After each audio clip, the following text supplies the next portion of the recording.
What up? What up? What up? What up? Happy Monday. If you're here, you believe two things. Mondays suck and you like whiskey. Those are the two things. That's the two things you need to be part of the school of Monday. I'm Jack Bigadoo, also known as the Hood Sommelier, and Mondays suck. So we drink whiskey and we talk about all things whiskey. Today is a little more special because we have a guest. But, guest or not, this show doesn't happen without the man, the myth, the legend, the Chicago bad boy himself, the man that Eminem had to walk away from himself.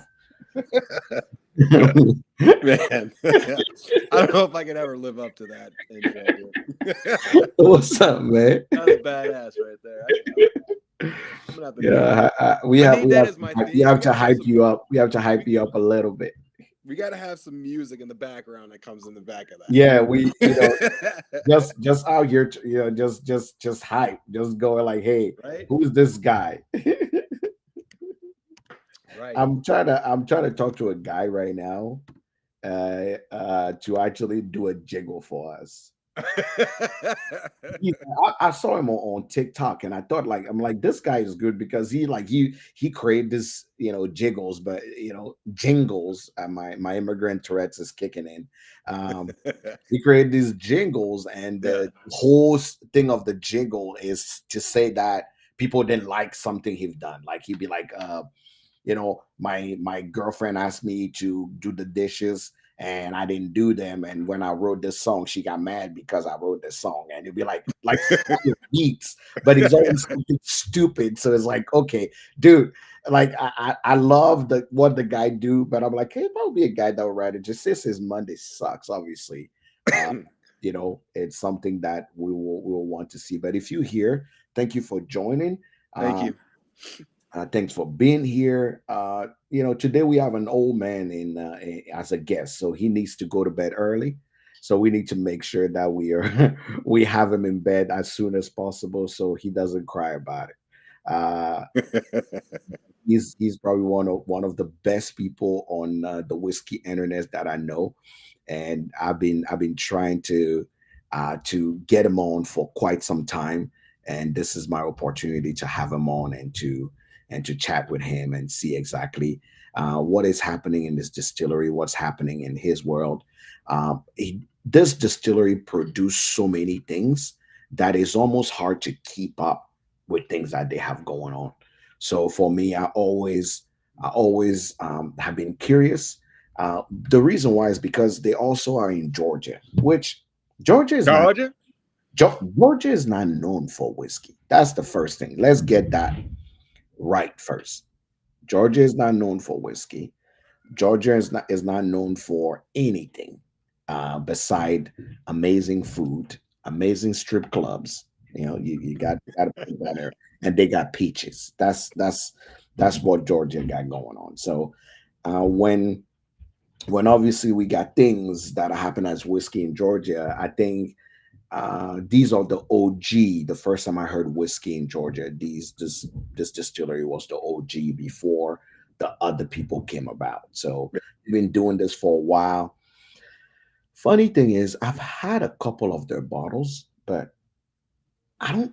I think this is gonna be the official first date I'm actually going to taste. Ooh. Weird, right? It's very weird because you would think that I've tried all the product, but the last bottle I think our guest signed for me. So I didn't want to open it because it was so cool. I'm like, I didn't want to open it. So I never Yeah. opened it. So I need to do better on making sure I open it. So I Oh want yeah. to make sure that we give this man his proper introduction. Distilling is his job, but he's also an skateboarder. Like you can't.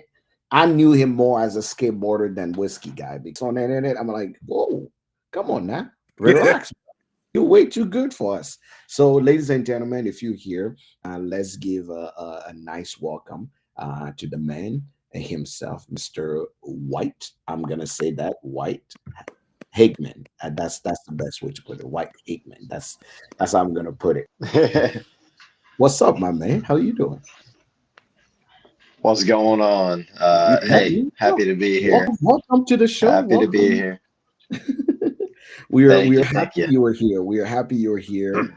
I think is this has been a long time coming, and I wanted to make sure we have you here the proper way. Welcome to the show. For people that do not know you, who are you? Yeah. That's the So easy I will thing. say Who are you? pronunciation for my name is Wit. Wait, But okay, all it's all right. I have right. to make sure. I have to Wit. get it right, Yeah, but I'm yeah. like, I didn't It's want all to good. ask. No problem. No problem. Yep. So it's Wit, but I've gotten white many times. Not a problem at all. But yeah, happy to be here on the show. Happy to be drinking some whiskey with you guys. I sent Speaking of you guys whiskey, a uh, yeah, jump sir, on in. you didn't have to spoil me the way you did because I was like, this man, he challenged all of y'all. It next time I'm having an interview, these are my expectations. I'm expecting to actually for the UPS guy to hate me by the time he all things are done. So I am I got a whole box. I got a whole box. And Damn, you're gonna be unpacking for days, They bro. which is a sentiment to all the whiskey that you produce, by the way. Because oh crap, I did a video with one of the bottle and I left it. The one you signed, that's all right, man. That's yeah, the okay. one you I'm not signed. worried about it. Oh my god, I'm such It's a all good, man. doofus. And he sent some samples of things that came on the market, so I'm very excited. I'm very much Yeah. excited. If you're here and you know a But little bit yeah, you uh, uh, about uh, about what's happening on if you know ASW, I would love to know if you know about ASW because for me it's one of those things that those distillery that are not talked about enough. So wait, tell us a little bit about you before we get to the yeah, distillery. absolutely. As our guest, I think it's only apropos that we know more about you first. Absolutely. So name's Wit, been making whiskey for about 6 years now. Not my first gig in the industry. Before that, I was in the coffee industry for over a decade. So coffee was really my introduction. A lot of maybe if some of you have heard my story before, coffee was my introduction into my palate and learning how to taste certain things and get really into tasting and uh, using my palate not just to enjoy things, but to analyze things, to understand why things tasted the way they tasted, to understand how your brain registers your palate, and understanding like where certain taste sensors on, like picking up acidity on the sides of your mouth and stuff like that. So I got really into my palate. Working in the coffee industry, I worked for a coffee company called East Pole, where I did manage the retail space, did a lot of sample roasting for them and competed for them at the United States Barista Championships. So I did all this like really nerdy coffee stuff. Like, what's really interesting is, when I first was getting into whiskey, I know that every niche has its like nerdiness, but when I was into coffee, I was like as deep into the roots of coffee as like you could get when it's talking about the nerdiness. We're talking about how the coffee fruit grows, where it grows, varietals, how like the terroir affects the way that it grows and affects the flavor profiles, even how it's harvested, how it's processed, especially how you brew it, all these things going into it. And there's all these different scenarios and all these different uh, variations in whiskey as well. It's not just a hey, whiskey's more simple, it's complex as well. So understanding how maturation and how oak, and not just oak, different types of oak, but not just different types of oak, but how that oak has grown, how long that oak was seasoned, how old that tree was when that oak was harvested. Like so many little things like where that oak was grown, even if you use oak, like some whiskeys are using other types of wood that aren't oak. So understanding that and then talking about the grain on top of it. So understanding grain, I just got really excited about it. So that was one of the things that I was like, man, I really want to learn more about whiskey. It has all these like depth into it. And I got into the business by accident. I met the master distiller of ASW, Justin Minglitz, just as kind of in passing, the distillery was right near the coffee shop that I was managing. And I would go over there and hang out and drink a little whiskey and taste it and ask questions. But I didn't think I was going to be, uh, that was my next career path. It was just hanging out and asking questions. And I met Justin and we started talking a little bit. And he knew that I knew things about coffee. So he would be like, hey, taste this whiskey. Let me know what you think about it. And I would, give him my opinion, but I didn't know a lot about whiskey. I just knew how to use my palate. So because I knew how to taste, he would ask me questions based on, my palate knowledge, not on my whiskey knowledge, because I didn't really know anything about whiskey. So when he saw that I was able to taste certain things, he said, you have a good palate. You could learn how to make whiskey if you wanted to. He's like, but I don't really teach people how to make whiskey. But if you want to come work with me, I would like you to come work with me. I'll teach you how to make whiskey mash. And at first I was like, I'm doing this thing in the coffee industry, whiskey's kind of like just something I'm interested in. And at that point, I was volunteering on the bottling line just for fun because if I went and volunteered for an hour, they'd give me a bottle of whiskey. So I'd go on my lunch breaks and go get a bottle of whiskey, go back to work. So he was like, dude, you're over here like all the time working anyway. You might as well come work for us. And I was like, I don't know. And then, finally I decided I wanted to do something new. I wanted to try something different.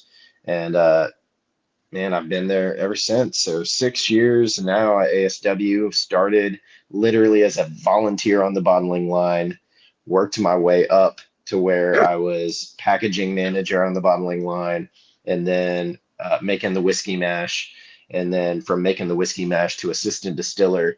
And now I've been distiller for the past 3 years and pretty much doing the job of like what a head distiller would do. So I'm doing a lot of the distillation workload.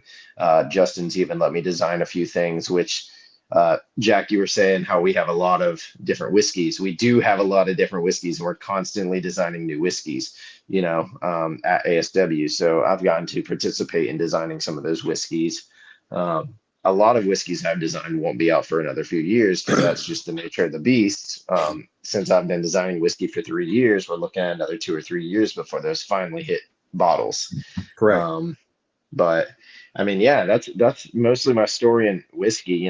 Obviously, like you said, I like to skateboard. Skateboarding's a really big thing for me. So I have a big skateboarding's been my longest hobby where I've don't maybe don't get me started on because I'll talk about skateboarding all day, but I do love skateboarding. It is my true joy in life is probably skateboarding. So it's fun to do something athletic, something different, something creative from that like point of view too. Because like I love whiskey, but it's also interesting like the different type of people that you meet in the whiskey community. I know some athletes that are just whiskey fans. I know some football players, baseball players that are like whiskey fans I've become friends with, and it's just an interesting world because it's like in normal world someone that's like a skate rat wouldn't necessarily be friends with a professional football player, but whiskey has brought us together and brought together this community. And I think that's Brings one of the beautiful relationships. things about whiskey. Yeah, is just how it brings people together. That even like my best friend Justin, who's the master distiller at ASW, we're like really really different people, but like whiskey and has brought us together. Now he's like my best friend. So just really cool opportunities in whiskey, stuff like that all the All right. time.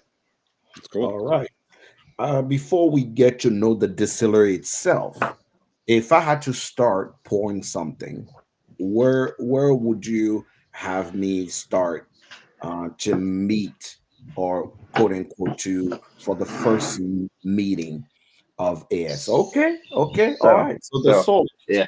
Good. So I'll say this. So these are our two entry bottles. For most people, I would say start with the wheated because this is like our Sweeter. straightforward.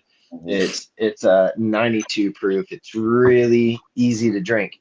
However, wheated is source distillate from MGP, where Okay. Soloist is 100% made by us. This is our That's what distillate. I want. I want something that is 100% made by the distillery.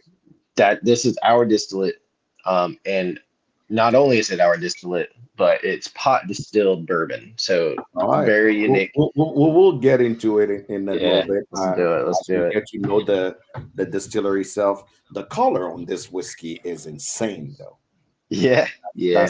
That's what I'm gonna say. The color of this whiskey so far is crazy insane. Look, I mean, I'll move you for a minute just to show Jack, folks what that Jack, looks. did you get the 100 proof or the cast strength? I may I have got sent the you the cast strength. cast strength. I got the cast. Okay. Well, You it's you sorry that you you're starting with the cast strength, but you know me well. No, I okay, am good. not bothered by cast strength. Good. I embrace cast strength, so I am not bothered one bit. Good, good. So let's hear about the distillery, right? For people that don't know what ASW is, uh, what is ASW Distillery? How long have you all been around, and what type of whiskey are you producing right now? I'm having your straight bourbon whiskey, 59.6 per 56.9% ABV, and all I know is from Atlanta, Georgia. So Yeah.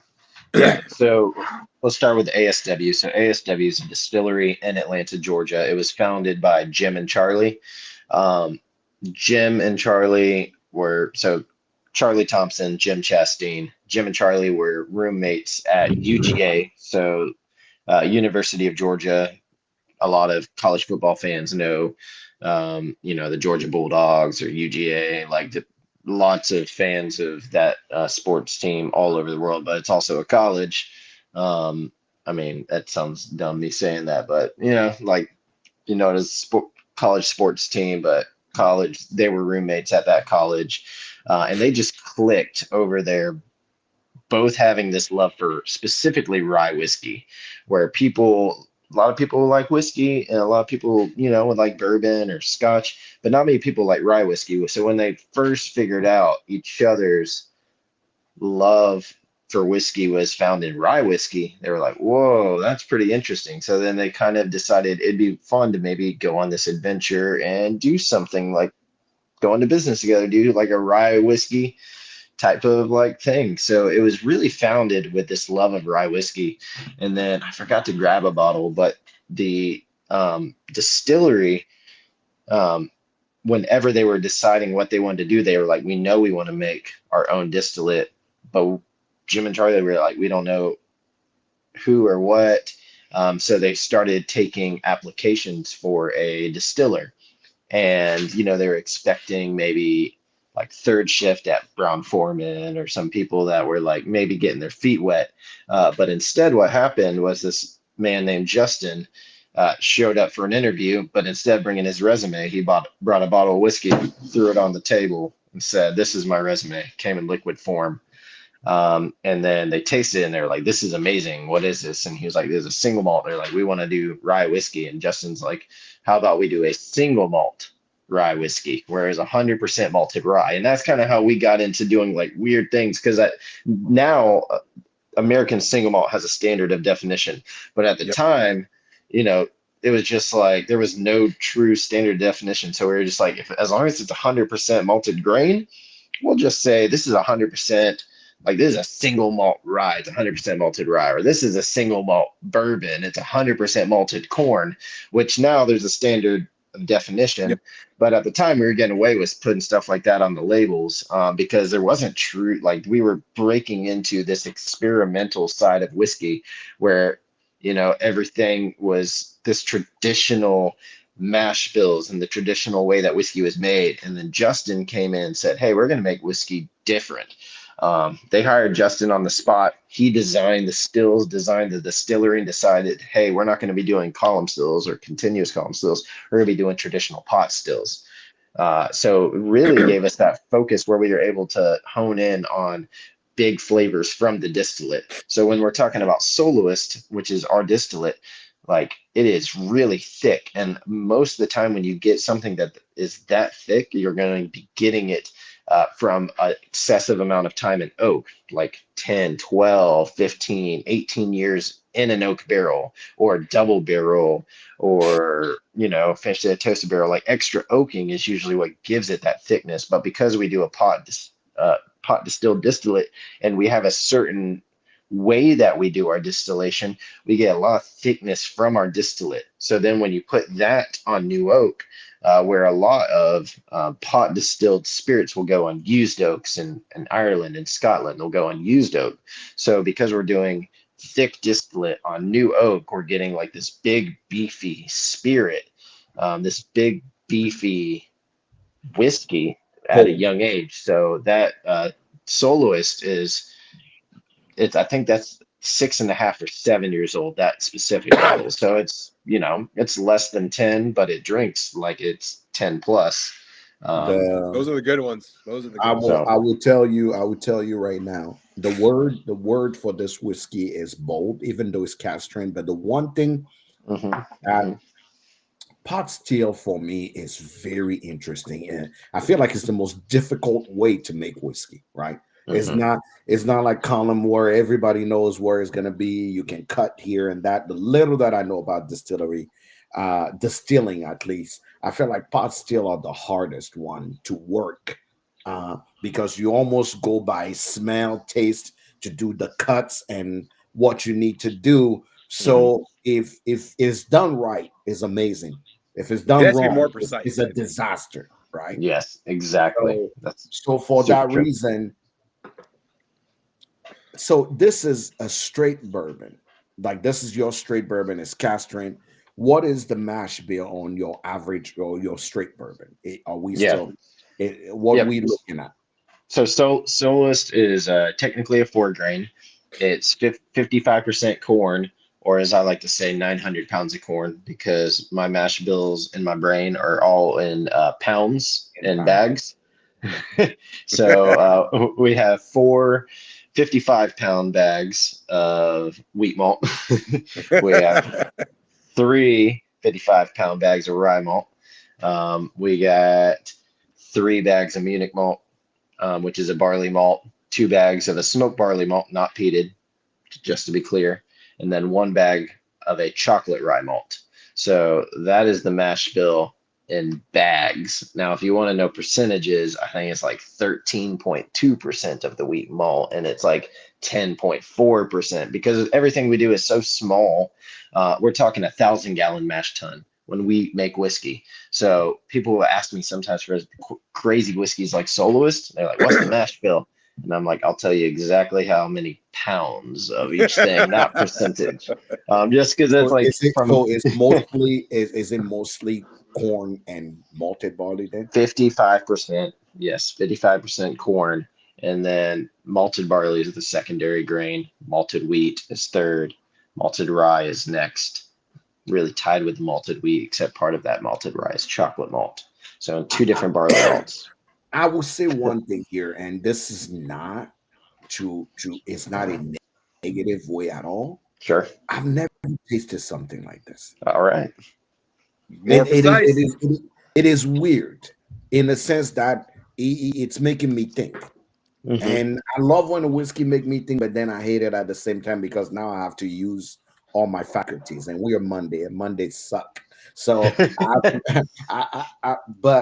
that's why I had my first sip, and I stopped because two things came in mind: bold. Second thing that came in mind: holy chocolate. Yes. Right, Very like chocolatey. holy Deep. chocolate. It's like when I was a kid, I looked forward to, we used to call this Ghana chocolate because Ghana specifically make their chocolate unfiltered from cacao tree immediately from the cacao fruit. Like most people will take the cacao, they will filter it, they will cut it, and then make you what you guys know here as chocolate. But Mm-hmm. there, because their chocolate is raw, it's almost funky, Mm-hmm. right? It reminds you of, it's almost like a fermented before they actually heat it up, cooked it, and have what you have. So real cacao does not taste the way people think, hot chocolate tastes. And this tastes like real cacao. It's bold, it is that heavy creaminess, and it has that funk about it. Yes. And Yeah. it's There's a little bit of a leather note in there, like a funky leather, yes, Yeah, old books, stuff like that. yeah, I call it that earthy leather. That's what I. Hmm. That's my Hmm. term for it. Yeah. Yeah. Now, Yeah. correct me if I'm wrong. Justin and some of the others, aren't they self-taught when it comes to the brewing and the mash? I thought I had read that they all just went in and dived in. They were not. They didn't So learn. They just started doing this on their own. Correct. So when you say Justin and some of the others, so Jim and Charlie, when they first started, they kind of had a little bit of experimentation on their own. Okay. However, like they haven't really played a part in like the whiskeys that we really make. Jim has helped out Justin to some degree in production before I joined the team, and then there was another guy named Drake that kind of helped out in production too. Yeah. But Justin was mainly doing everything by himself as far as production goes until he had a guy named Drake help him out, and then I joined the team. So now that I'm there as a distiller, been there helping out, we're really the only two people that are making whiskey there. So no one else is there making whiskey. We've had a few different brewers come and go that make whiskey mash. Jim's helped out in production some degree too.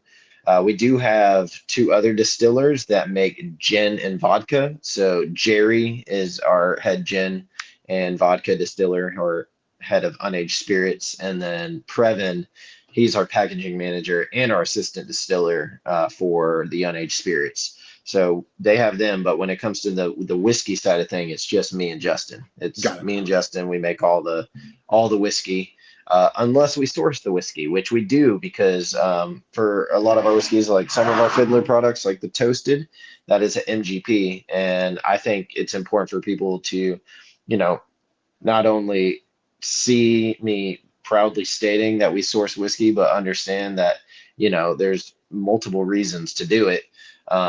One of the reasons why we do it is because we only make 500 barrels of whiskey a year at our own distillery.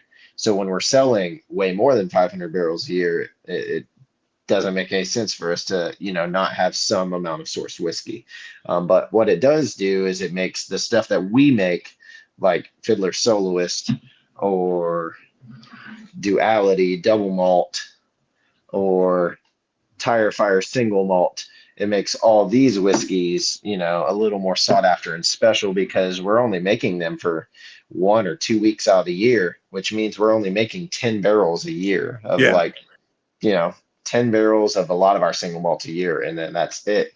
And we may not ever make it again. Like uh, back in 2020, we had a single malt called Maris Otter, which all it is 100% Maris Otter malted barley that we made a single malt out of. And we submitted it in the San Francisco World Spirits Competition, and we won best in class for craft whiskey. So it won best craft whiskey in the world in 2020.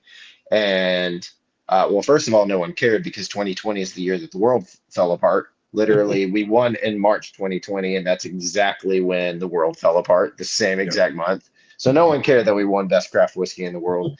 Um, but second, the people that did care, we only had one barrel left. So we were like, what the hell do we do with this one last barrel? So we were like, I guess we either save it or sell it. So what we did is we decided to save it for a year and then bottle it at a year older than because when the one best craft whiskey in the world, it was only 3.5 years old. It was a 3.5 year old single malt.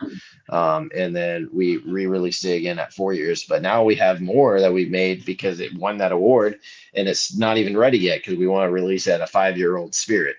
So, we have those types of problems. But the source stuff, I think, Jack, if you haven't had it, or whenever you finish that, you should jump into maybe one of our sourced whiskeys next. Which one is that?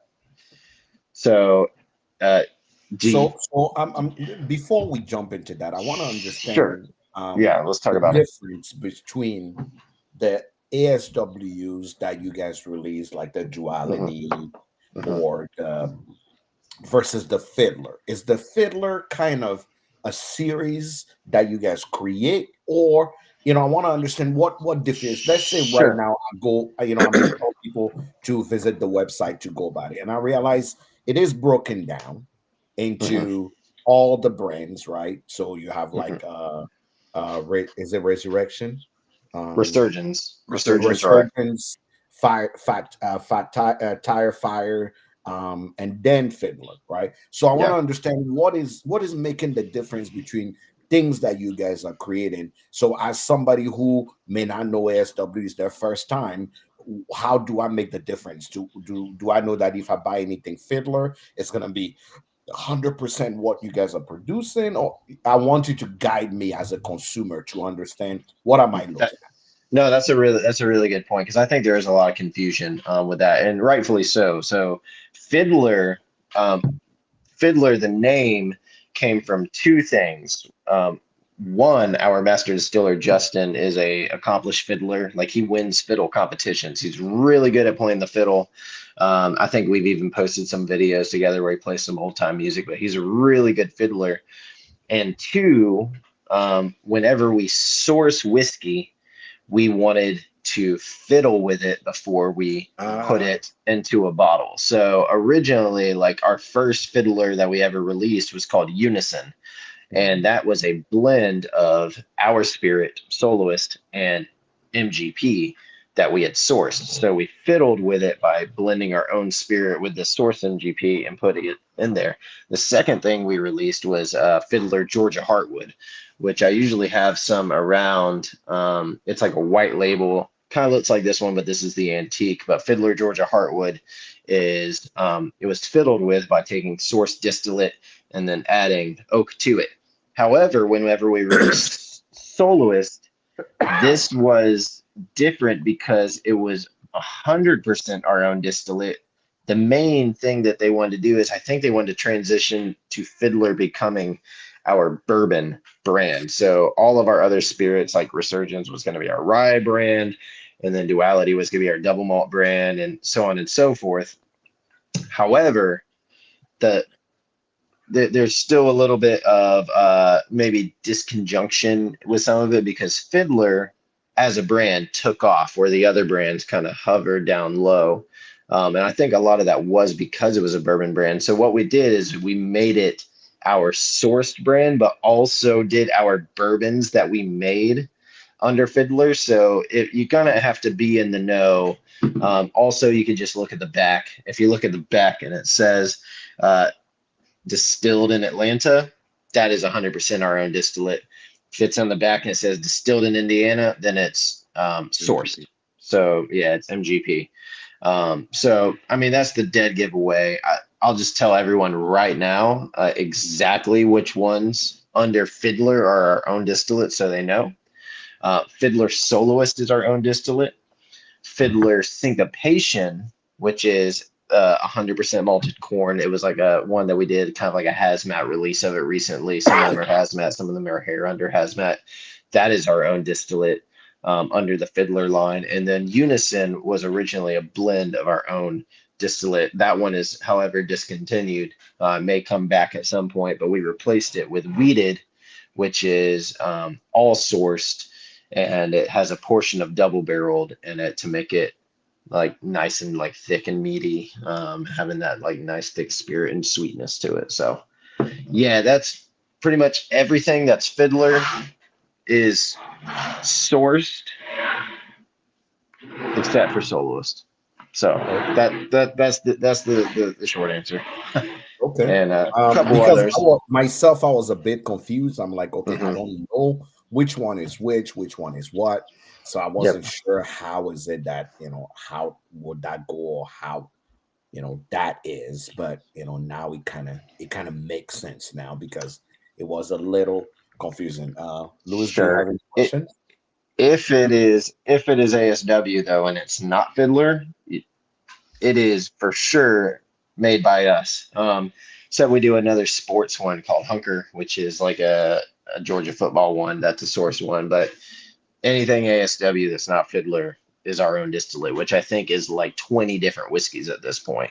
So we have 20 different mash bills, our 20 different brands of our own distillate that are floating around out there. Okay, So that's why I was like because I guess because you make it in small Yeah. quantities, you just pop one out every 3 months or so. pretty much, I mean, Where do you find time to create new labels all the time? I know. Yeah, Do our you have a marketing guy friend at the Chad kind of TTB or hates us something? about that. How is it that you can get label approved so many, or do you plan these ahead of time Yeah, sometimes before when you we make release them? a yeah, sometimes when we make a new whiskey, we try to get the label made right as we're distilling it, right? So then we know we have at least 5 years for the TTB to approve it or whatever, before it hits the shelves. So it gives us some time for trial and error. But Okay. sometimes we just make a whiskey and we're like, we'll see how it is when it gets to where it is. We have like 4 or 5 or 6 different bourbon mash bills now that are like different variations of soloist, which I think we're gonna have to completely rebrand all this. Personally, I don't know. We'll see. But we have like half a dozen, maybe even a little bit more of just bourbon mash bills, not to mention like 2 dozen different single malts that are gonna eventually come out. So a bunch of different whiskey. It's gonna be yeah, it's gonna be fun. You could definitely hear like the passion and the heart that you got Oh going on yeah. behind. Um, Obviously all of them like your babies, but is there one that you are just like that just speaks volumes to you that gravitates you and has your heart, your blood and sweat into it? If you had to pick So one. my intro to whiskey, other than ASW, is I met this guy named Brett Ferenz, who used to be the Scotch Trooper on Instagram, but he worked for us for a little bit of time. He Oh, passed away a that's few years Yeah, ago. yeah. yeah. But R.I.P. he R.I.P.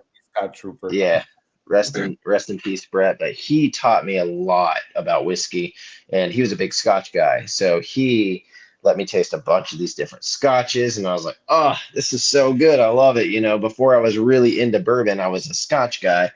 So Tire Fire single malt was like the one that I tasted, and I was like, "Dude, that has everything that you would want in like a peated Scotch." But it has that new oak too. So like those vanillas, those caramels mixed in with like that very like not band-aid, but kind of like, that smoky, rubbery type of like peaty phenolic type of thing going on. I'm just like, man, what a beautiful combination. But we have Tire Fire aged in a rum cask. I don't have a bottle on me, but I think, Jack, I Ooh. sent you a little sample of it. I don't know if you got that little Okay, yes, sample. yes. That Um, one, you don't have to go to that one next, but go to yeah. that one at some point because that one's one that really grabbed my heart. Jack, I would say next you should do. Did you get Fiddler Encore Georgia Oak? It was a Fiddler Encore. I'm not sure if Yeah, which one's that? Does it so right that's here, what the does it it say? says secondary. Oh, on the side, Does it say a Georgia weeded Oak? bourbon, Georgia oak. Yeah. That's the one. Yep. So taste that one next. So is it also your distillate then? Mm-mm. Nope. This one is sourced from MGP, but this is really unique, even though it's MGP, because we aged it in a barrel made out of Georgia oak. So Georgia oak Ooh. itself has different flavor profiles than a lot of the oak that's going to come from the northern part of the United States or the Ozarks or most barrel making trees are grown.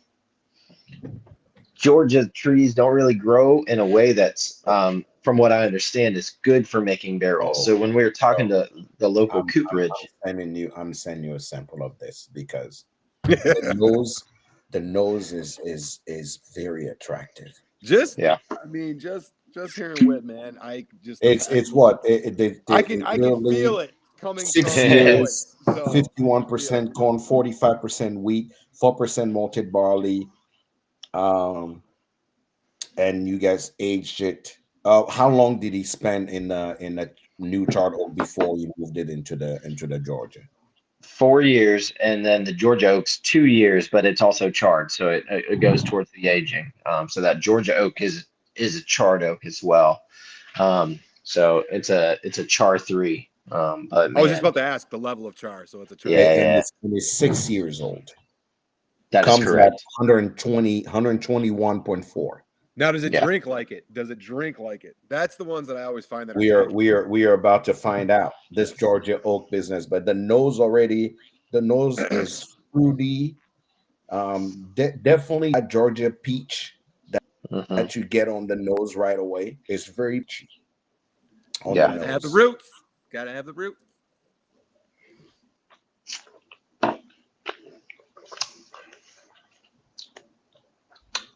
I see your eyes getting big there, Jack. I Yeah. was trying to fake it. I was trying to fake it, and I You showed ain't most faking of them. shit. You enjoy that shit. Dude, there is a certain level of tanning Hmm. that you get on the right in the mid palate there. Yeah, somebody's asking the question saying, so will this be considered a double oak then? Yes, it Yeah, is. so That that is is on TikTok that somebody's asking the question. They said, would this be considered double oak? So yes, the answer is yes, it will be considered a double oak. I will yes. tell you guys right now that is murmur. Okay, that's an interesting name, but yeah, this right here. What's the price point on this? I need to look it up immediately because good thing we have the website, so Yeah. we can I believe this one is either 79.99 or 84.99. So I sold, think it's sold, yeah, sold, yeah, sold. it's less than $100, double oak, like cast strength, single And barrel, the way you everything guys you could did want. your website is kind of cool. You can literally go to the one you want Yep. specifically. Fiddler Encore, you check on it, and it will look for it. It literally will look for it for you.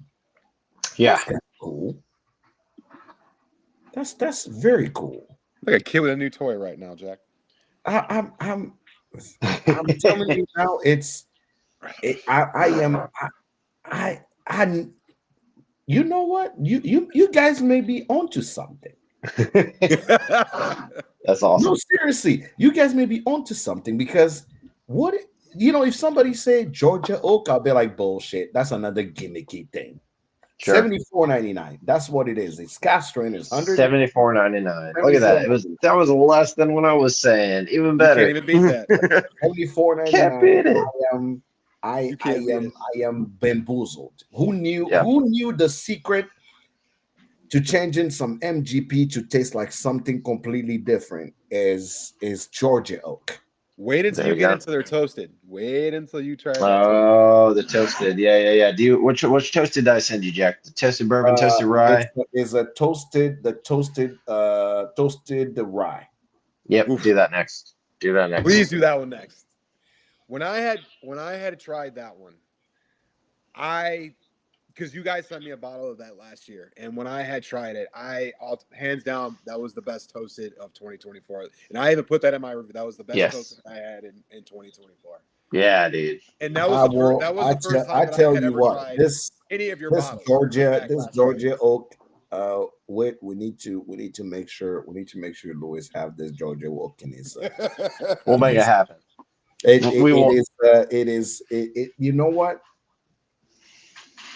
if a whiskey was a song, this is Seal Kiss by a Rose. Mm. Baby, I'm Yeah. ready to a Like kiss when I by had the this whiskey, the rose only so thing that went in my head, Dang it. I've been kissed by a rose on the on the way. breath. Like that's the only thing I could think of. And I know it's so weird, but it's like if this whiskey was a song, the Yeah, feeling that I'm getting is kissed by a rose from Seal. That yeah. Shit, when is you that is what if I had to do a review of it, I'll be like the title will have been "This Whiskey Has Been Kissed by a Rose" because it remind me of fresh. If anybody have walked ever into a garden of roses, there Hmm. is this such a scent that you get. It's not too fruity, it's not too strong, but you smell it there, and is that's the nose. I was saying peach just to actually entice you because it's Georgia thing, but it's like a fresh rose water. Yeah. That's if you grew up around places like if you did grow roses early in the morning, Hmm. you those not red roses, but I'm talking like those orange, kind of pink petal roses. These are like the most beautiful Yep. smelling roses out there. I Somebody says so. So what will be Spice Girls? Which whiskey will be Spice Girls? I don't. The next one, the toasted rye. I That's the want to see Spice your Girls. reaction to that because that I tell you immediately, what. immediately Um, that bottle was gonna be I, gone. I will have never. I will have never.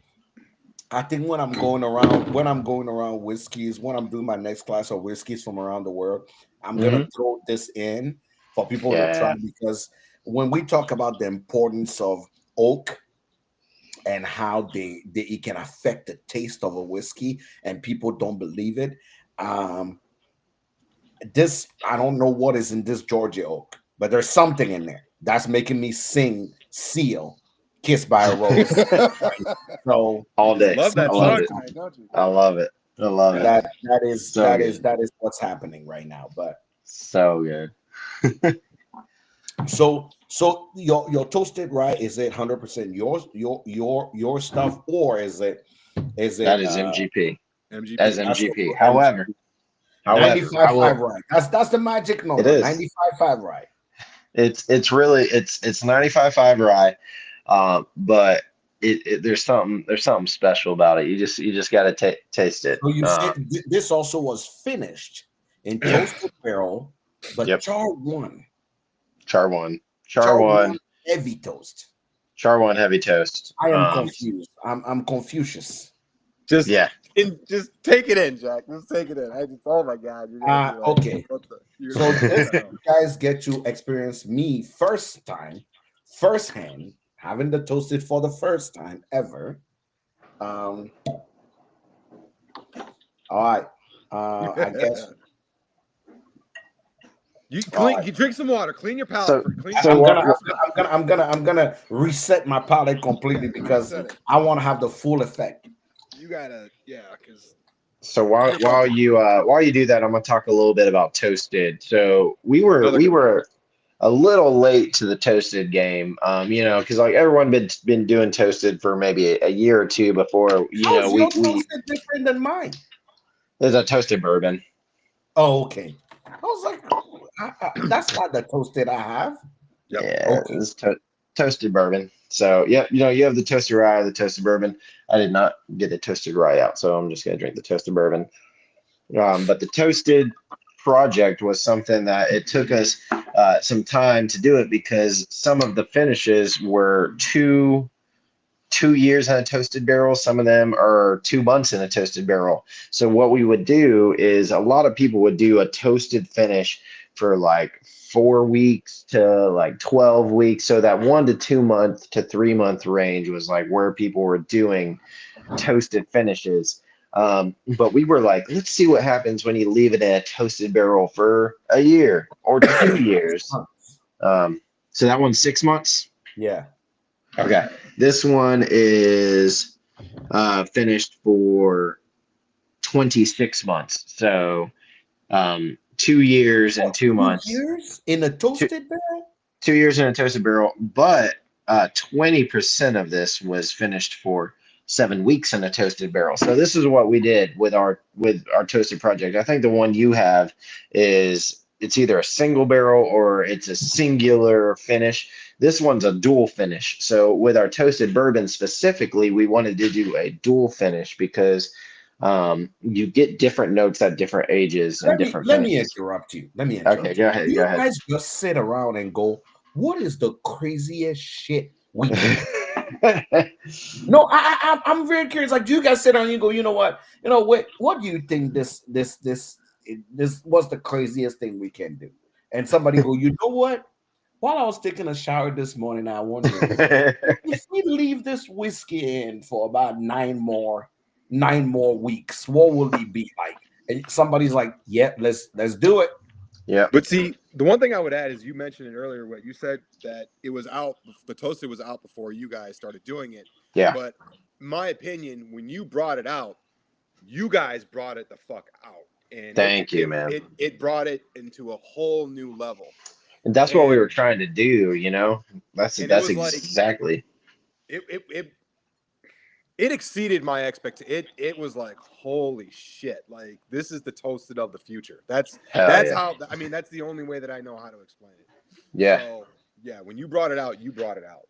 So I appreciate that. I mean, so the biggest things with the toasted, especially for me, was there were certain flavors that you would get at 26 months. So 2 years and 2 months. Like there are certain flavors you get at that 2 year peak that you wouldn't get early on in the yeah, toasted barrel finish. But there were certain things in the toasted barrel finish that you would lose after a month. They were gone. So we were like, how do we capture both of it? It wasn't found in between. It was found in blending those together. So you take a toasted finish that was finished for, we take a 6 year old bourbon and we finished it for 1 or 2 months and blend it with a bourbon that was 5 years old before it's put in a toasted barrel and then finished in that toasted barrel for 2 years.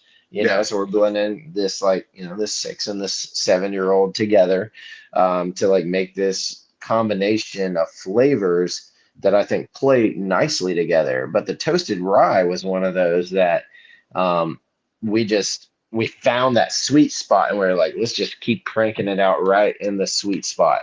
And toasted rye is also going to be one of those that the mash bill is going to be changing Yep. constantly. So we're going to be like, we have like a spot for the mash bill on it because we're not just going to use 95.5. We're going to sometimes do the 51 rye from MGP, or maybe even a different one than that, or maybe even a blend of two. I don't know. We're going to experiment with our toasted rice series, and it's not always gonna be the same. So batch to batch, it's going to be different finish times, different mash bills, different whatever. But one thing that's going to be guaranteed is that it's going to be a very unique flavor experience, and it's going to be what we want it to be. So, but yeah, The one. Jack. Oh yeah, hold on. Go ahead, Jack. Before I say something, go ahead. It doesn't drink like 102. Okay. Oh, That's it's much lower proof than the others. Yeah, that's true. right. It doesn't drink like 102. It doesn't drink like a rye. Nope. I will have confused this for malted rye, maybe not even malted rye, but a very high rye bourbon. Hmm.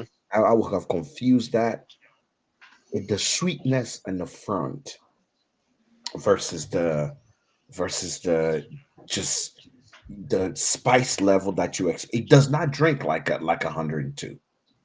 Okay. It's so easy drinking that Yeah. is almost confusing. Um, on that, I don't know what you guys did with that toasted barrel, but you kind of twisted how the nose is very pleasant. The, if somebody wanted to confuse me and throw this in the blind, I probably have. It doesn't have the character of 100% 95.5 rye.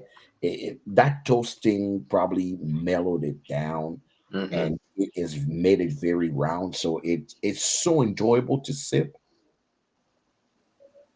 I'm trying to find my notes on this one because when I did the review,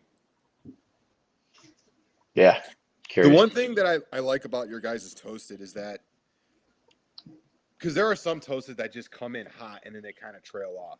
Your Hmm. guys' toasted, the flavor profile, it's just like a cycle. It Correct. keeps coming back. And it's consistent, it's It's round, consi- it's sweet, hot, tangy, and it keeps going in that, and it doesn't stop until after a while. That's one thing that I like about your, and that's why I say it's the toasted of the future because Yeah. the flavors just keep coming back. They I don't am trail.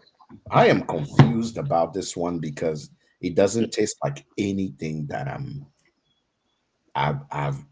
like I said, you guys are just sitting there, just bullshitting each other, going, "This is what we gonna do now." And somebody go, "Hell yeah, let's do it." It's like you guys are the wild wild west of whiskey. You're like, "We gonna do some crazy," and if somebody like, "Yeah, let's try it. What's the worst that can happen?" Yep. Yeah. And the craziest thing is, this I I wouldn't have expected a 95.5 rye to be this. this mellow and this like the level of depth into the whiskey is quite shocking. Yeah. So whatever you guys did is definitely a shocking thing. So Yeah. I guess I will my only things to people will be if you want a distillery that is ready to surprise you every time. Almost, everybody talk about consistency, right? Everybody's like, "Oh, I just like my whiskey this way," but some people are like, "Oh, I don't want to taste the same thing all the time.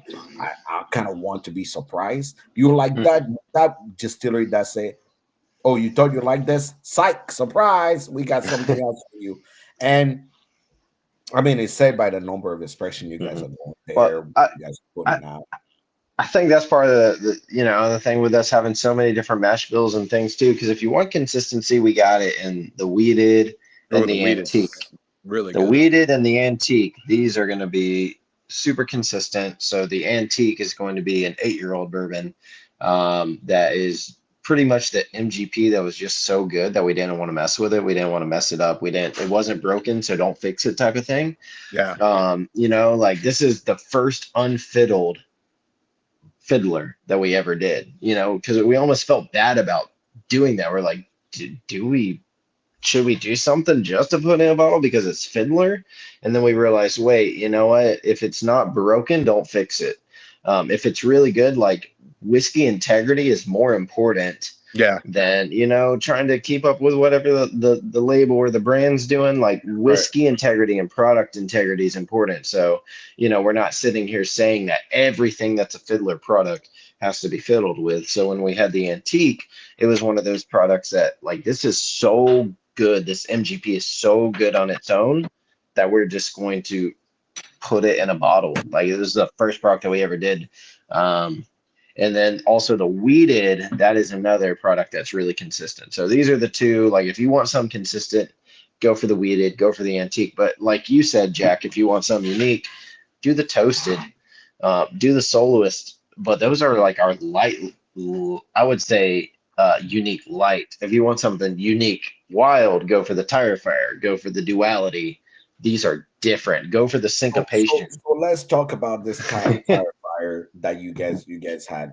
Jump Are you in, go for it if you so want, man. so are you saying that you guys also have kind of messed with some peat to see how that looks like? What was the Mhm. tire fire project? That'll be our last product to look at before we Sure. we ask our exit questions. Sure, that sounds good. So before we do that, I just want to mention really quick. So the toasted rye that you just had in your hand, I noticed you judged the Ascot Awards. Was this is this new this year, or did you do it last year too? I've been doing it for the last 4 years. Yeah. Nice. So the toasted rye was actually a double platinum at the Ascot Awards. I didn't want to say anything because because the people don't understand this, and I say Sure. this a lot about judging. Hmm. Is when I'm judging, I don't know you, Yeah. and I know it sounds weird, but when I'm Sure. judging, I don't go. I literally don't judge as somebody who drink whiskey. Sure. So, and it may be really crazy if you hear this, but my way of judging is blank canvas. Hmm. So, because clearly I go by the instruction I'm given. These are single barrel rye. What is a bourbon is whatever. Okay, that's all I know, and that's all I'm gonna go by. Do you, or the way I go about it is, do you meet the requirement of the category that you sent me? That's one. And then from that category, do you taste the best according to my palate in that category? Yep. So it's so weird that to the point where one day I was judging and I tasted something and I'm like, shit, I know what this is. Right. And I was like, mm. So what I did is I actually went back and no one knew this. You guys are hearing this first. I went back to the last three in the category to literally taste it against that one to make sure that Did I give those three the opportunity to get their best Hmm. rate compared to that one that I'm about to give a rate to? And what happened at that time is actually it made that one actually look less pleasing based on comparing it to, because once I knew what it was, I'm like, mm-mm, I'm gonna go back. The reason why is because I like to have a blank canvas, so I give a fair shot to every single thing I ever judge. And I even get flags on my YouTube. They're like, "Oh, there's no way you positive about everything." I'm like, "No, I'm not positive about everything. Some shit sucks." But Hmm. what I tell people is, if you're X, Y, and Z, this may be for you. But if you're A, B, and C, this is not for you, right? Yeah. Because that's being fair. That's not. Yeah. I don't need to come in. If I want to be an asshole, I will have a channel that say I hate whiskey for a living. So I'll just come in and talk shit about everything I receive. But because I Yep. love whiskey, I know that anything that is created have a certain, a certain target audience. And I Hmm. may not be the target audience personally, but I'm a judge or I review things because I'm fair. So Hmm. fairness is important. Yeah. So when I tasted this, I'm like, it tastes familiar, but I didn't even recall it to the Oscar because I just know it tastes familiar. Yeah. Well, that's awesome. Well, thanks for sharing that and input. I'm really fascinated because I used to judge the United States Barista Championships when I was in the coffee world, and I judged before I competed in it. So I was a judge for 2 years, and then I competed in the competition after I knew what the judges were looking for, right? So that kind of gave me an edge where I was able to compete and do well in certain divisions and do well in certain regions. But then after all that, like making whiskey and then send off whiskey for competition, like when Justin and I, our master distiller, are tasting through, because we'll usually keep back a few cases from each batch of whiskey to taste them about which one do we want to send to competition, and sometimes it's not even the one that we're like, this one's the best one from the batch, but it's like this one's like the one that expresses what we are trying to do the best. Like it may not be the what I personally think with my specific palate tastes the best to me personally, but this is the one that I think will express what we are trying to do with this spirit the best that we are going to send.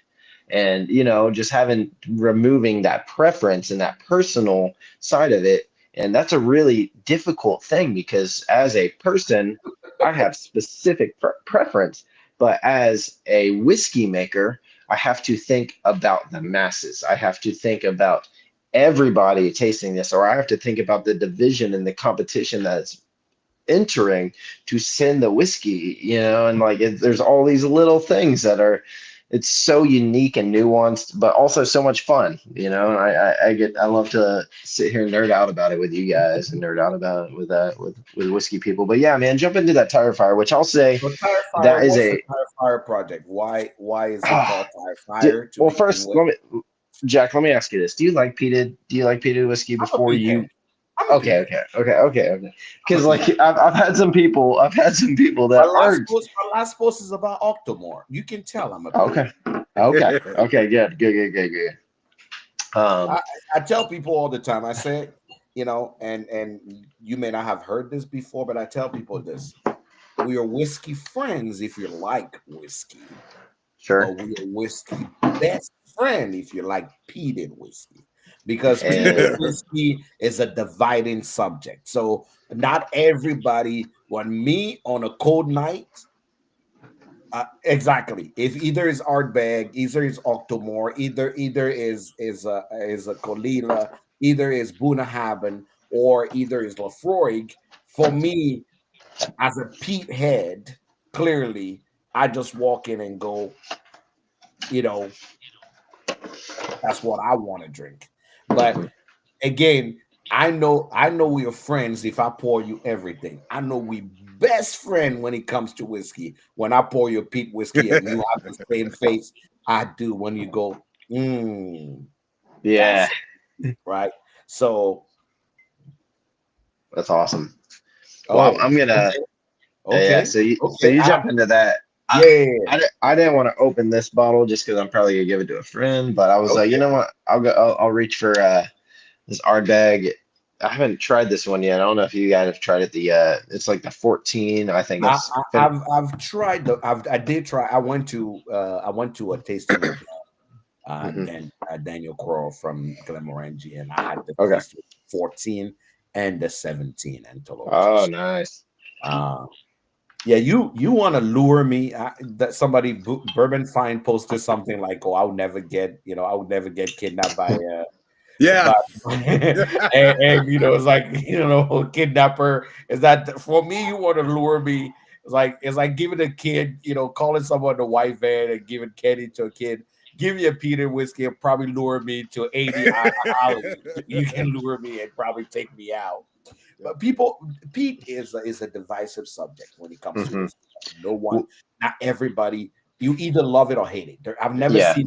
I dabbled into Pete. I've never seen that. It's always shit. This is Band-Aid. This is smoke ashtray. This is my grandmother house in the early 70s, or Hmm. Hmm.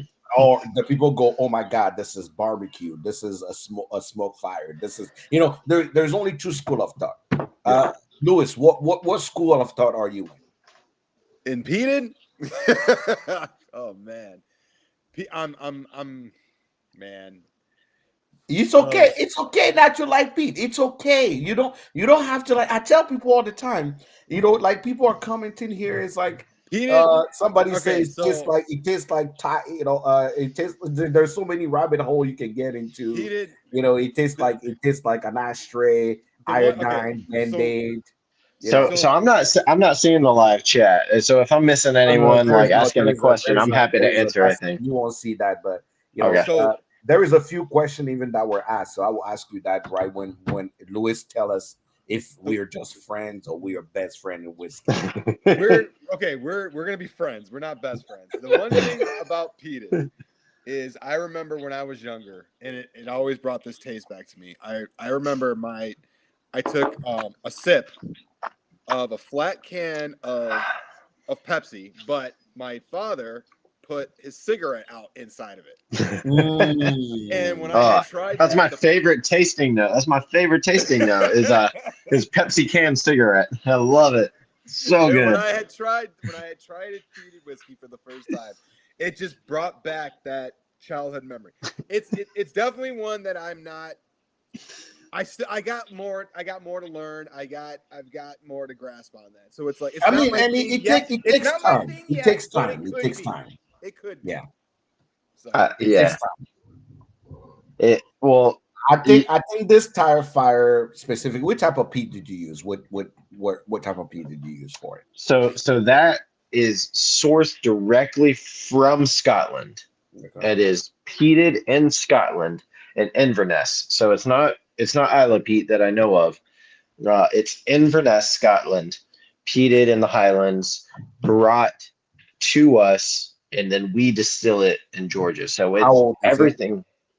That is the rum cask. So I believe it's 5 years old. So it's Are young. you It's still aging it younger, a little bit more? Because aged. it's still a little grainy.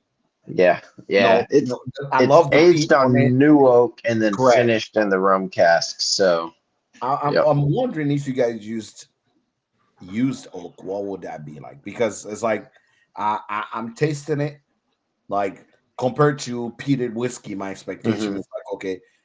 It seemed like that new oak is bringing some more edgy note, like it makes it a Hmm. little grainy. So for me, it will be more of a B minus Sure. versus That's fair. actually going into what we know what you're drinking right now. Obviously, Hmm. I think Sure. I think maybe even the proof could be a little lower. I'm loving the Hmm. sweetness that's coming from that rum cask. It's amazing, Yeah. nice coming in. So this one is I think it's 5.5 years and it's 91 proof. So the Okay, regular tire fire is like everyone loves it. It's more approachable. I just want to right. send you one a little more wild, which was the rum cask one. So it kind of has a little bit of a grilled pineapple thing, but I do agree with you like that the barley is still pretty present. The Mhm. longer it stays in that new oak, the less that the peat just reduces significantly in the new oak versus like a used Right. barrel. Right. So I love that you bring up used barrels. So we do have some tire fire aging in used barrels. Those are going to take a little more time than that.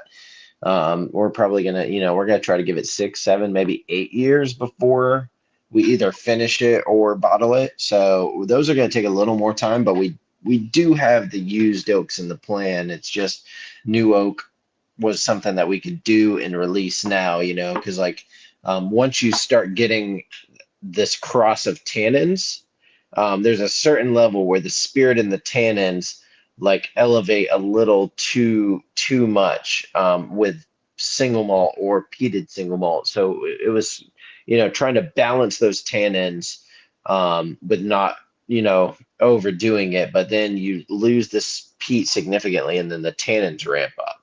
So Yeah. then it's like it loses its edge and it becomes more bourbony. It becomes like a more American single malt or more like Correct. American Correct.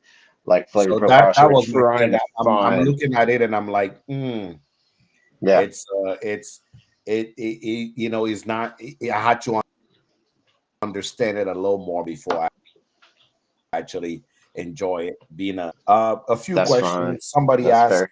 "Did you guys consider making American light whiskey?" That's a good question. That's a good question. So with the pot distillation system, it is not exactly something that we are really able to do on a pot still. However, we are able to source light whiskey. We just really haven't found the need or the desire to, source light whiskey because we have such a demand for our sourced bourbon right now that we're just like, you know what, our sourced bourbon's doing good. Why throw the risk of doing a light whiskey in there when our stills aren't designed to make a light whiskey?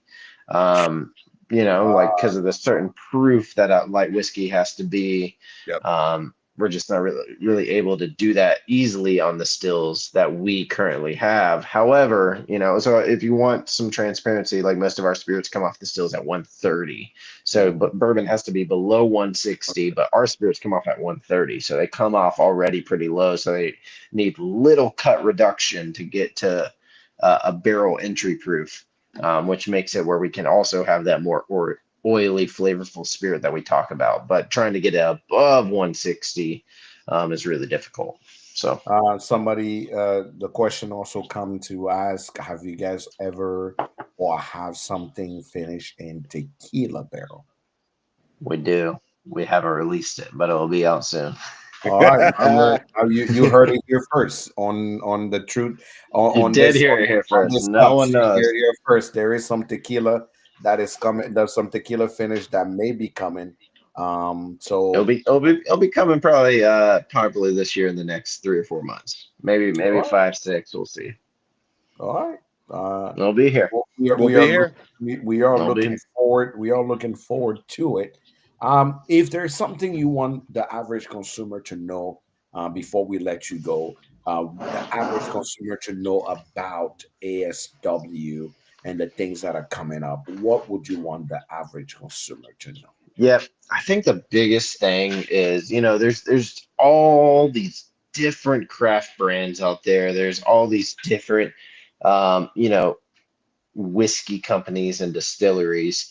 When it comes to what we're doing at ASW, like we don't want to just be one that's just trying to like sneak in and like get by and make whiskey that's just good enough. Like we want to push the boundaries of what's possible, like we may not be like as aggressive in our branding to say that we're doing that, but with the whiskey, however, I believe that we are doing that we are pushing the boundaries, that we are challenging, that we are different.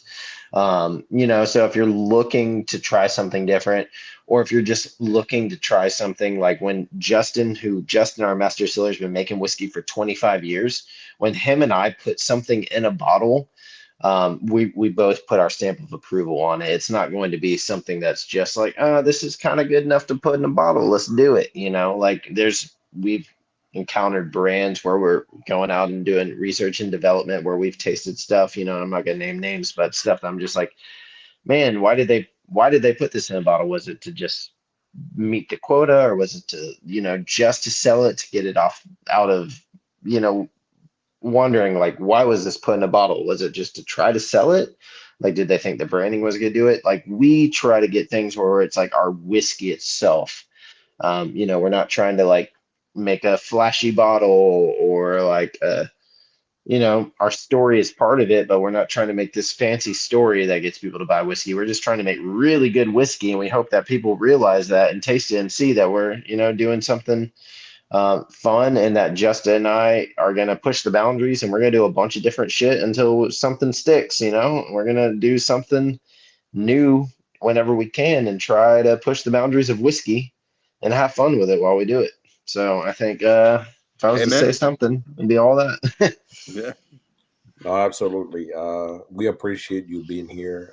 Remember, I just love that you are a nerd of whiskey and that you're not afraid to actually just come out and nerd out with us and just do what talk about what you love and what you enjoy. That's for me is a very very is a very big deal as a whole. So I appreciate you just taking your time, and I appreciate you just coming here and just chatting with us.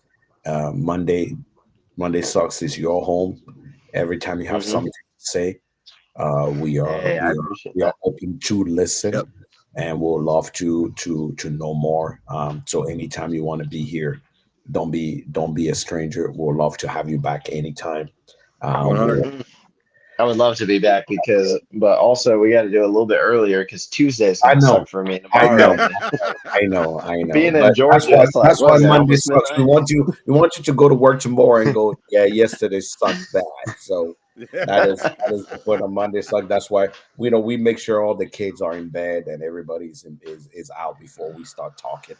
because this is not PG, your normal PG-13. So That's fair. That's we fair. want Yeah, to make the sure that is there. kids, But the for lady, everyone's in bed right now. Correct, Yeah. correct. So thank you so much for being here. Thank We you. will let you go back to your day, and we appreciate you being here. And for everyone, as I mentioned before, if you've seen it, make sure you check out ASW Distillery on Instagram, on Facebook, or even the website here aswdistillery.com to see all the crazy new release that they're coming out with. It'll be a little weird if you don't actually take your time to go check them out. These are people that are doing the damn thing, and it's good. It's good for you to check them out and really know what's out there. Whit, Yep. thank you for being here. We appreciate you being here. Jack, thank you. Now, Louis, thank you. hope to You're see you welcome. next time.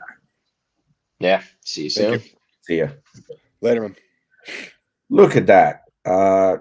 Guys, we this was a fun one. We appreciate him being here and chatting with us. It's not always easy to have all these people here and at night and actually being here and Yeah. chatting with us uh oh, so people actually are saying they've heard of it but never actually had a chance to try it. So Right. this is your opportunity to try it. It's one of those things that Don't miss I out. believe are things that you have to try. Especially, I will tell everybody this fiddler right here, That's what I have. 74.99 is the price. This fiddler right here, the Georgia oak one. Yeah, I had it and I've been kissed by a rose. I've been kissed by a rose is one of those beautiful things where I didn't know that I would enjoy it as much as I did, but I definitely did. Um, but we are going to quickly. We did the show in reverse today. We are going to talk about what is coming on the market, things that you may not know about or you may have missed on the market. We are going to quickly have our segment. What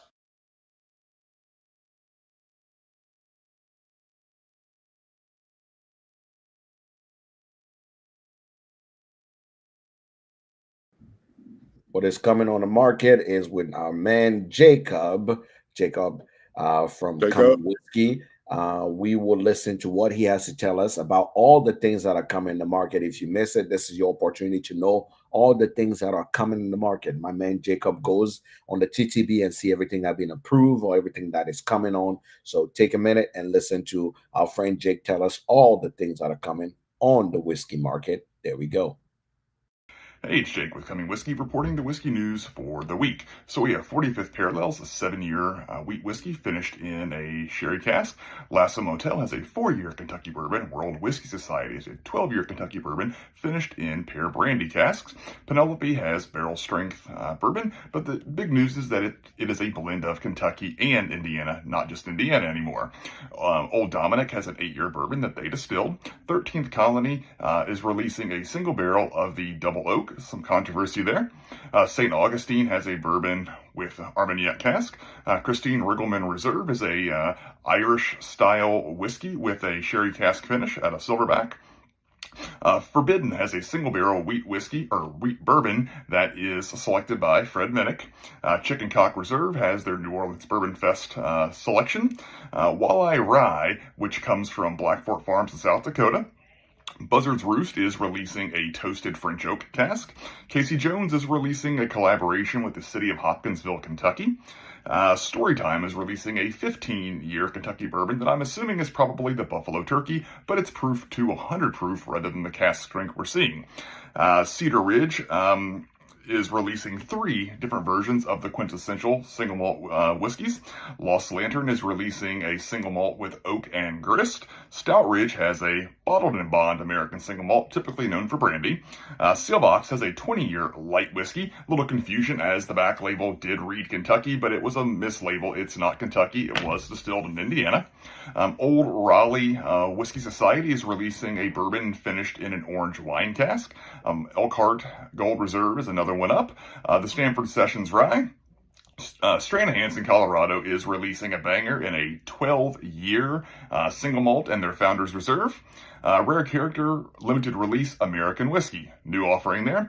Penelope's Cigar Series. This is a blended whiskey of numerous styles of whiskey in the Luxco portfolio. And then the big one of the week is Eagle Rare 12-year, also at 95 proof. Whiskey Tree has a 4-grain bourbon.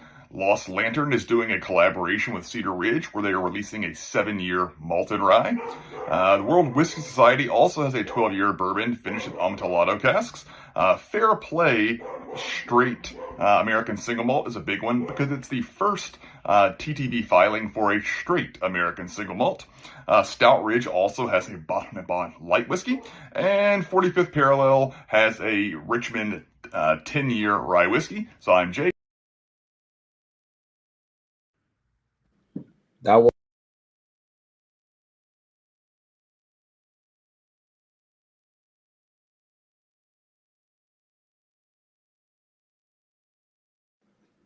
Jake is from Coming Whiskey. If you don't follow him, make sure you follow Jake on Coming Whiskey. He also have the news there for you anytime you need to. But on this show, we always trying to give you what is coming on the market so you know exactly what's coming. We try to keep it true, try to keep it simple. For all the people that are here, if you on Instagram, if you're on Facebook or YouTube or TikTok. We are obviously we always have weekly. We have giveaways. So next week we'll have a giveaway for the folks. The giveaway for next week is right here, and our man Lewis also have one. This is the Woodford Double Double, right? I'll be right back for mine. The double double that was just released from Woodford that is going on the market now. I'm putting that up as a giveaway. You have to be part of the Hood family on TikTok. You have to be a subscriber on Instagram, or be part of our Patreon family for you to actually have the opportunity to take that home with you. So I want to make sure that you know that those are the conditions. So if you're on Facebook and you're not part of the little heart on the top of my name at the Hood Sommelier, make sure you're part of the Hood family. And our man here said he is up, giving up a cigar. This the man. He have some cigar for you that we'll throw in as well. We'll do a randomizer next week and we'll draw it out to actually pick the winners. So you will have to be either part of the Hood family, or you have to be a Patreon, or you have to be a subscriber on YouTube to be able to be eligible for these. So don't say you haven't heard it from me. Subscribe on Facebook, subscribe on Instagram, become part of the Hood family on TikTok. So I want it has to be an HOOD in front of your name when you actually are part of the Hood family. And obviously, you can be also a patron. So make sure you actually are one of those, and we'll make sure we have drawing. That double double is fire. I have a review coming next month for it. It's gonna be fire. Uh, I could have given this to Louis. I'm giving it to you. So this this is Louis sacrificing his sample for you. it, So make sure you actually are there all the for. love I have for you guys, all the love that I have. uh, so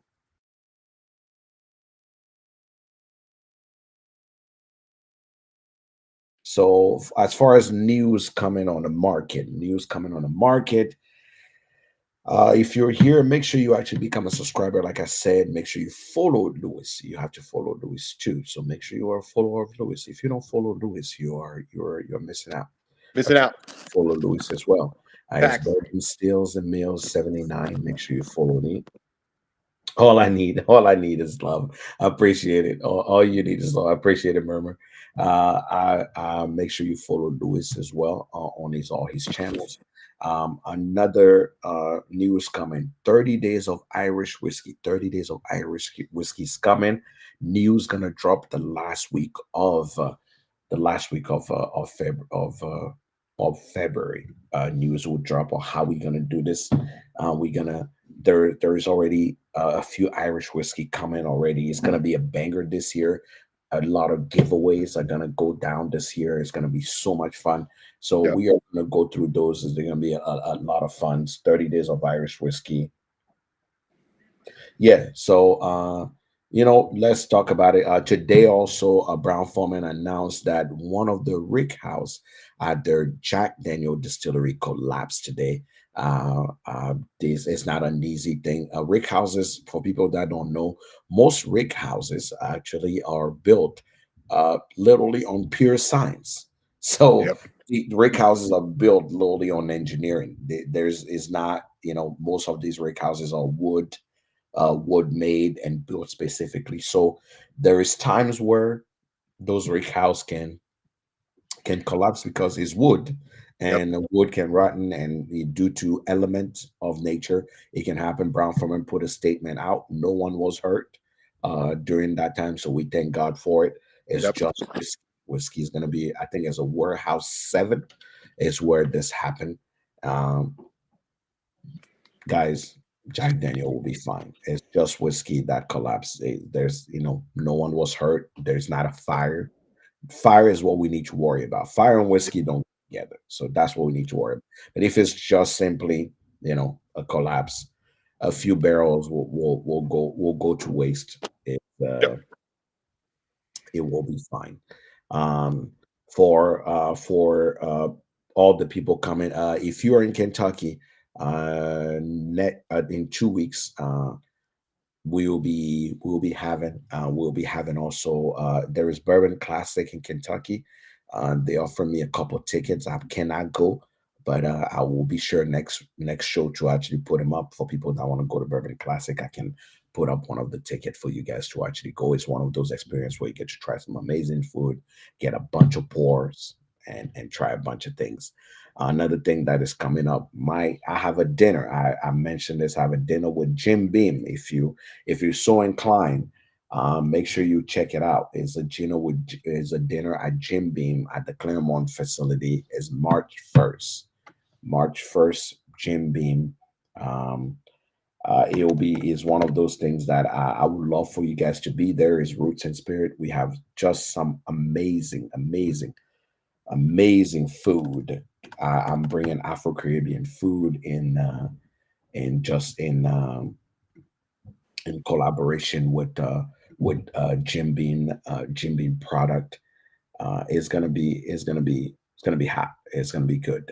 Is 200 5 course meal.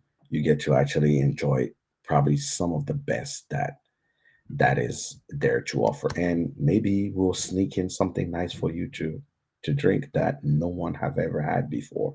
So it's one of those things where I would love for you guys to check it out. I'm gonna put the link here in the bio. Make sure you check it out, and if you have any questions, make sure you reach out. I'll be sure to answer that. We're at that edge where I don't know. if we want to keep it, postpone it. But depending on how many people are going to be part of it, we'll love for you to be part of it Yep. and have fun. Um, anything new on your side? We may, Lewis, we may have a guest on next week. Oh yeah. So 28th Distillery, their CEO.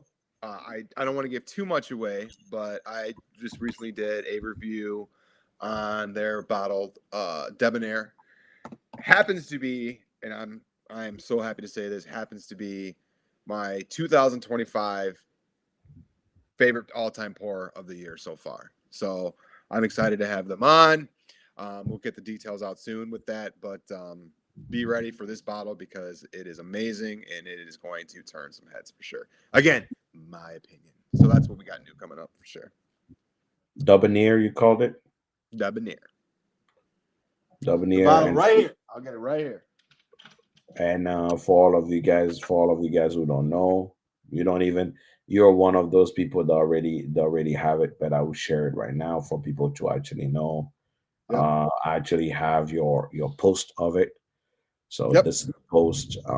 Is a Debonair 28 distillery. Yeah, 20th Proof Mile Distiller. two. Yep. Yeah. We next week we'll have him on. That'll be my first time trying it, so we'll see what it's about. Louis says it's great. I trust Louis palate, so we'll see. We'll see what that's about. There's a lot of things going on with this bottle. Hear about the distillery, hear about their story, and hear about what they got going on. That's it's all about discovering new things. For all of you guys, also, I may have a couple off uh, interviews. It's Black History Month after all, so there's a couple brands that I actually appreciate and love, and I'm planning on having them on. So that'll be probably a Wednesday Yep. to just interview them and see what they're doing in the market that make them different. So for all of you guys, if you're here, thank you so much for being here, for Thank coming you. and having fun with us. Make sure you actually subscribe to the YouTube channel. Make sure you subscribe to the Instagram. Like I said, Lewis is here. He's the one you want to follow. Um, I had too much followers. I somewhere I'm like, once I pass 50,000, I don't know if my anxiety is gonna kick in, so I can't do it. So keep following everybody else, and if you have any question, make sure you reach out. I Yep. love questions. I love to actually help you any way I can. And if there's anything that you want more to see on the channel, we'll love to have it. Lewis actually is a shout out to Lewis. He's been battling a cold all week, and he actually showed up today. So we give him props for that. I'm a And trooper. for all of you here, thank you so much for being here. We appreciate you, and we will see you. We'll see you probably next Monday with our new guest in. Yep. Thank you for being here, and yeah, till would that be till next time? Till next time. That'd be till what do you call it? Would that be till the time we see you, or I don't know the best way to actually say till next time. See you when we see you. See you when we see you. That's the See you when best we way. see you. All Yep. right, perfect.